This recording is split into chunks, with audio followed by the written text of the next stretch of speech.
Fear is often perpetuated by those who live in fear. It becomes a self-reinforcing cycle where the experience of fear influences how individuals perceive and interact with the world. When people live in fear, their actions, thoughts, and even their beliefs become heavily shaped by that fear, often leading to a limited and restrictive way of life.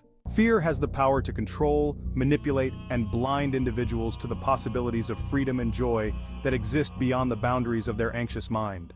They feel trapped, and as a result, they project that fear outward, creating environments and circumstances where fear thrives. The phrase "fear is generated by those living in fear" speaks to the contagious nature of fear.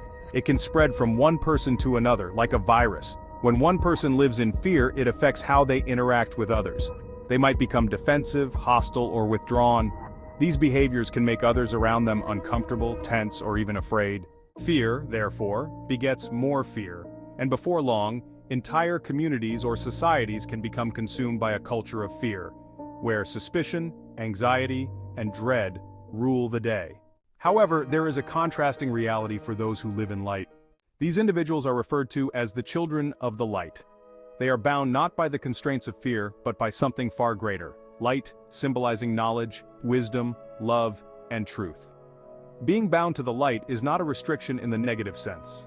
Instead, it is a bond of freedom, a connection to something that allows individuals to rise above the darkness that fear generates. The light provides clarity, hope, and strength.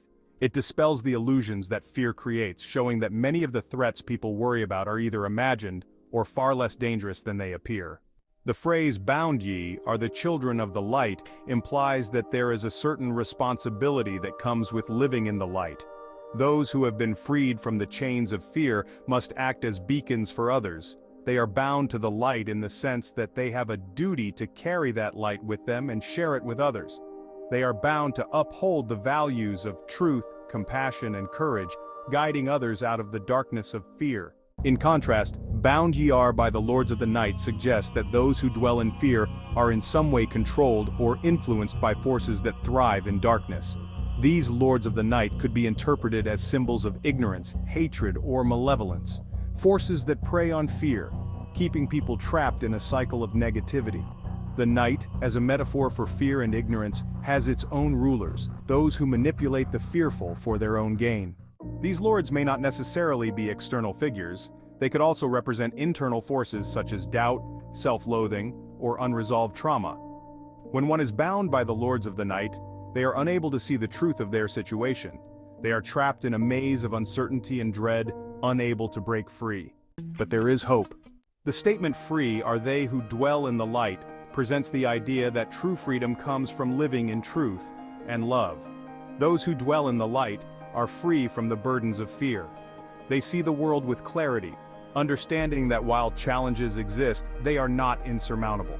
The light allows them to act from a place of love rather than fear. Instead of being reactive, they are proactive, making decisions based on wisdom and compassion rather than panic or anxiety. This freedom is not just physical or external, it is an internal freedom, a liberation of the mind and spirit. To dwell in the light is to embrace a higher way of being. It is to reject the manipulations of the night and to stand firm in the face of fear. Those who live in the light are not bound by the fear of the unknown because they trust in the light to guide them. They are free from the fear of failure, rejection, and loss because they understand that these are simply parts of the human experience, not things to be avoided at all costs. The light empowers them to live fully, with open hearts and minds. Finally, "free are they from the darkness of night" emphasizes the ultimate reward of living in the light: freedom from fear, ignorance, and the forces that seek to keep individuals trapped in the night. Those who have embraced the light are no longer swayed by the lords of the night. They have transcended the limitations of fear, stepping into a realm of clarity, peace, and love. The darkness of night no longer holds power over them because they have chosen to live in the light.